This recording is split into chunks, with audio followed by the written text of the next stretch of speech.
Let's rewind to the year 2000.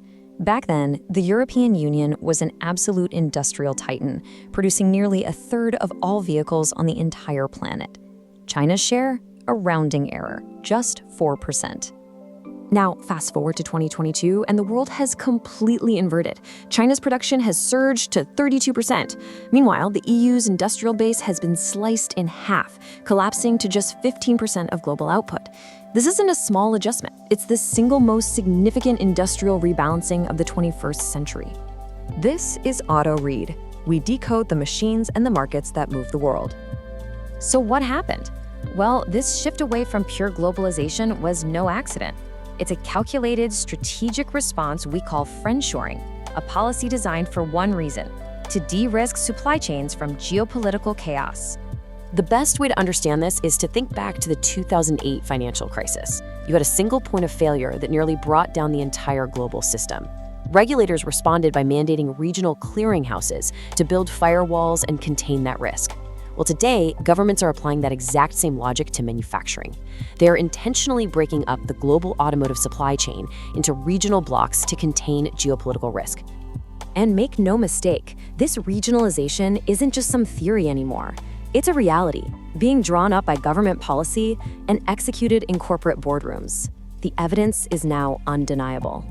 Let's start with the North American bloc. Here, the main weapon is the USMCA agreement. And according to Roland Berger, it forces the issue. If carmakers want duty-free trade, a full 75% of their steel and aluminum must come from within the region. What these rules do, effectively, is build a commercial fortress around the continent. They force supply chains to localize and push investment away from geopolitical rivals. Let's call this what it is. This is not free trade.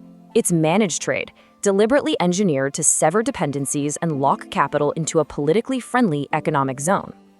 And we're already seeing the corporate reaction. Ward's Auto is reporting that Volvo is moving production of its EX30 electric SUV out of China and into its plant in Belgium.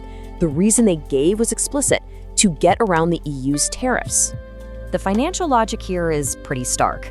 If you source from China, you've got your base production cost, shipping, and then this politically volatile wild card, the EU tariff. But if you build in Belgium, sure, your base production cost is higher. But that tariff variable, it's gone completely.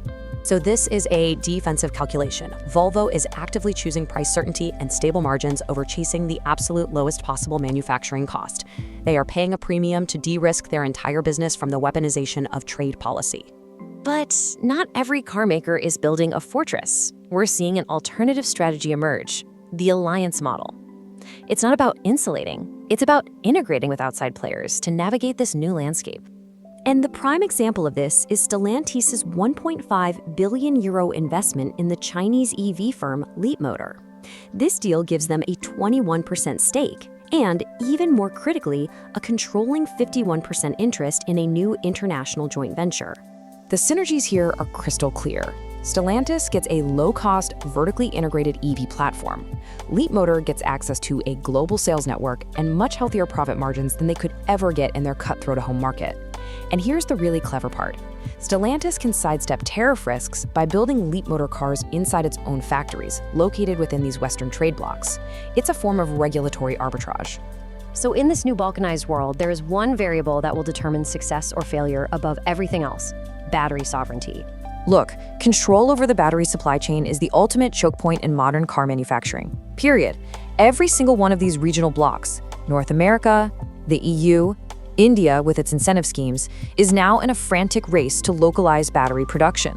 Securing a regional battery supply chain isn't just good business anymore. It's a geopolitical imperative. This all leads to the central dilemma facing every automotive board right now. Which strategy is actually going to deliver greater long-term value for shareholders? The security that comes from expensive, localized friendshoring, or the capital efficiency you get from these riskier global partnerships?